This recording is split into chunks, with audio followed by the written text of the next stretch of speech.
So hello বন্ধুরা, good morning সবাইকে। তো দেখো আমার বাড়ির গাছের ফুলগুলো কি সুন্দর বড় বড় হয়েছে। তো আজকে সকালটা আমি শুরু করলাম সুন্দর সুন্দর বড় বড় গাঁদা ফুল দিয়ে। সত্যি এবারে গাঁদার চারাটা খুবই সুন্দর। এটা হাট থেকে আনা হয়েছিল, চারাটা খুবই সুন্দর।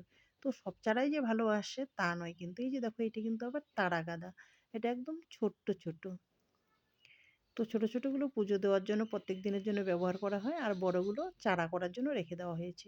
বড়গুলো বেশি তোলা হয় না। তো দেখো কত সুন্দর লাগছে, এটা একদম ফুটে গেছে।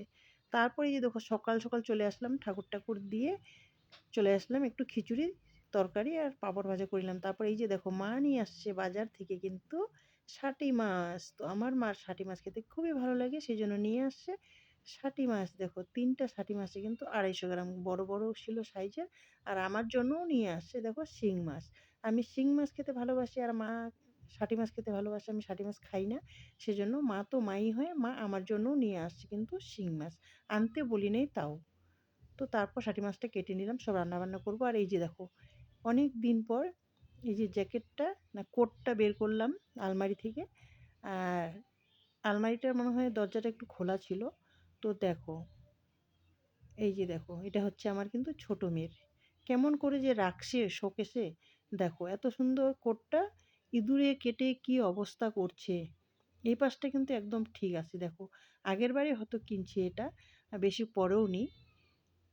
তারপরে দেখো মনটা তো খারাপ লাগে, তাই না? এত সুন্দর একটা জিনিস যদি ইঁদুরে কেটে দেয়। এই যে দেখো ২ জায়গায় ইঁদুরে কাটছে, আর বাকি সবটাই ভালো আছে। তো কী করা যাবে, থাক। তো চলে আসলাম আর রান্না করে, রান্নায় ফিরে আসা যাক। তো এই যে দেখো পকোড়া বানিয়ে নিলাম আমি গরম গরম কয়টা।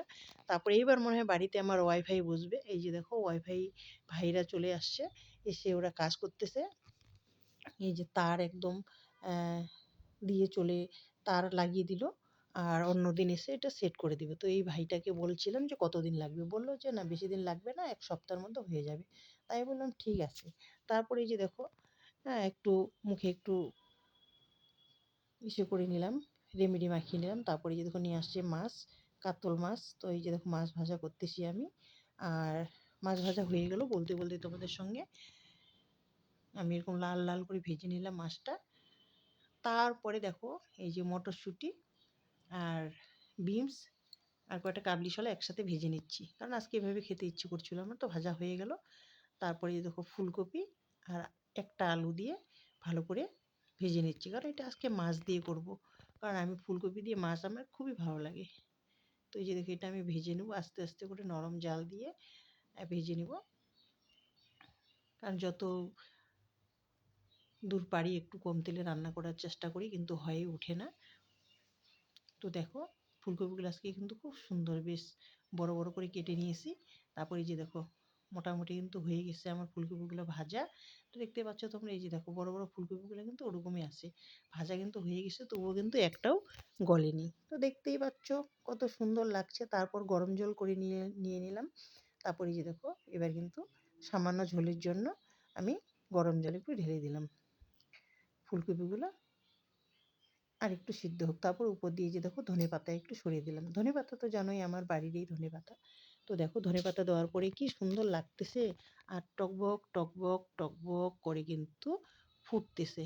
তো এবার আমি কি করব, উপর দিয়ে মাছটা একটু ছেড়ে দেবো। আর বেশি ঝোল করব না, বেশি ঝোল করলে কিন্তু ভালো লাগে না। সেজন্যই দেখো অল্প অল্প ঝোল আছে। তো এইভাবে আমি একটু পরে নামিয়ে নিব। ধনেপাতা, ডালে বড়া আর ফুলকপি দিয়ে কাতল মাছের ঝোল আমার একদম রেডি। তো এই যে দেখো নামিয়ে নিয়েছি আমি। দেখো কেমন হয়েছে রান্নাটা, তোমাদের কেমন লাগলো অবশ্যই জানাবে। আমার তো ভালোই লাগলো। তারপরে এই যে দেখো আমার জন্য বেড়ে নিলাম 2টা মাছের পিস, পাঁপড় ভাজা, ফুলকপি, বাঁধাকপির ঘন্ট আর বিমসের ভাজা। তো চলো এবার খাওয়া দাওয়া করা যাক, খুব খিদে পেয়েছে। তো চলো, তারপরে এই যে আমার মেয়ে পিকনিক যাবে, পিকনিকের জন্য ওরা বাসে উঠে গেছে। তো আজকের ভিডিওটা ছিল এখান থেকে। দেখা হচ্ছে নেক্সট ভিডিওতে। Tata guys.